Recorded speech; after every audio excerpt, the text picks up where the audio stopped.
नीती आहे, एक शिष्टाचार आहे। स्वर्गीय यशवंतराव चव्हाण साहेबांपासून आदरणीय शरदचंद्र पवार साहेबांपर्यंत अनेक लोकांनी या विधिमंडळाचं नेतृत्व केलेलं आहे, मुख्यमंत्री म्हणून राज्याचं नेतृत्व केलेलं आहे।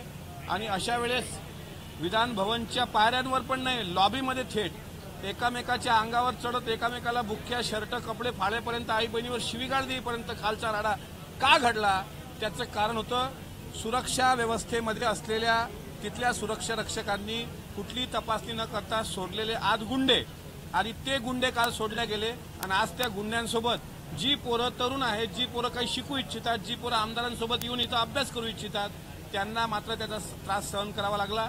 आज अनेक विद्यार्थी हे बाहेर उभे आहेत।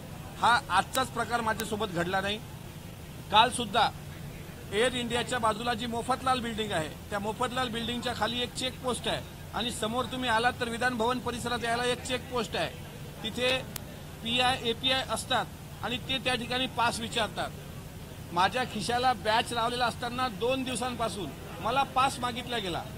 आता विधिमंडळाचा हिरवा पास असेल, हिरवा बॅच असेल तर विधानसभा सदस्य, आणि लाल बॅच असेल तर विधान परिषद सदस्य, याचं सुद्धा ट्रेनिंग जर नवख्या पोलिसांना नसेल तर मग ह्याच्यापेक्षा काय दुर्दैव पाहिजे। त्याच्यामुळे काल तोही गंभीर प्रकार मी सभापतींच्या लक्षात आणला। सभापतींनी DYSPंना सांगितलं, आणि DYSPंनी मग त्यांच्यावर मला ऍक्शन घ्यायची नव्हती, पण सांगायचं होतं की विधिमंडळ सदस्याच्या बाबतीत अशा अपमानास्पद वागणुका घडत असतील, तेही सत्ताधारी आमदारासोबत, तर याची गंभीरतेनं दखल घ्यावी। ज्या सिक्युरिटीने 3 तासापासून मला बसून ठेवलंय, त्यांना सरकारने एकच प्रश्न विचारावा की इतके दिवस काल जो राडा घडला त्या राड्यामधले आरोपी तुम्ही मोकाट का सोडले। आजही आपल्या महाराष्ट्राचे एक माजी मंत्री 5 लोक घेऊन बाहेर गेले आउटडोअरनी, त्यांच्याकडे साधा कुठला पास नव्हता, मग एकाला एक नाही आणि दुसऱ्याला दुसरा नाही असं होता कामा नये। त्याच्यामुळे माझा हा संविधानिक लढा होता। आता आज प्रश्नोत्तराचा तास आहे, तो अर्धा तास वाया गेला, तो जाऊ नये, कारण शेतकरी महत्वाचा आहे, मला PA महत्वाचा नाही आहे माझा, म्हणून मी स्वतः इथे आलोय। सभापती मला न्याय देतील अशी मला अपेक्षा आहे। आता पुढे ते काय विचारतात, न्याय होतो की आणखी काही माझ्यावरच कारवाई होते, हे मला पाहणं औत्सुक्याचं ठरेल।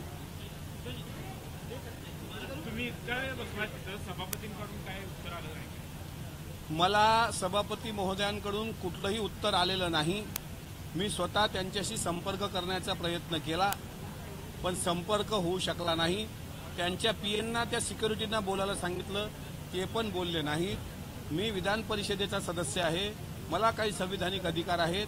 पूर्ण वेळची पास जर PAंना आपण बनवून देत असू तर त्यांना पूर्ण वेळ आमदारांसोबत, कारण PA म्हणजे फक्त पर्सनल असिस्टंट किंवा कागदपत्र सांभाळणारा व्यक्ती नसतो, तो त्या आमदाराचा केअरटेकर पण असतो। कारण 2 दिवसांपासून मला ताप होता, ते तापीची औषधं पण त्याच्यासोबत होती, जेवणापूर्वी जेवणानंतरची औषधं होती, आणि ते साधारण त्याच्याकडे असताना त्यालाच अडवून ठेवलं। कागदपत्र त्याच्याकडे आहेत, म्हणजे आमची संविधानिक हत्यारं म्हणतोय तीच तुम्ही बाहेर ठेवता, मग आम्ही काय बोलायचं सभागृहामध्ये।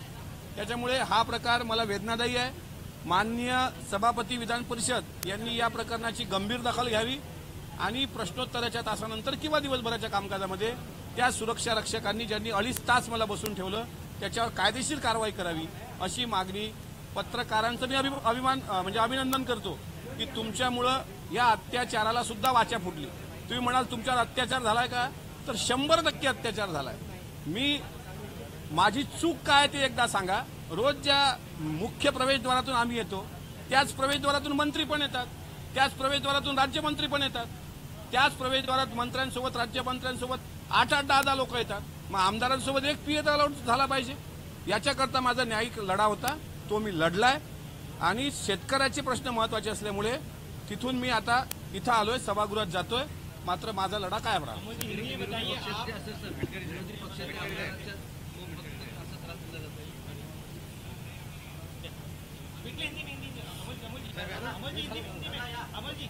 आप 2 घंटे से धरने पर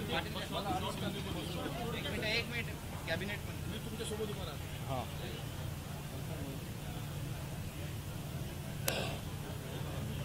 हां सर, टप्पा अनुदानाचा महत्त्वाचा विषय काय म्हणतात? आपल्या राज्यातील खाजगी विना अनुदानित व अंशतः अनुदानित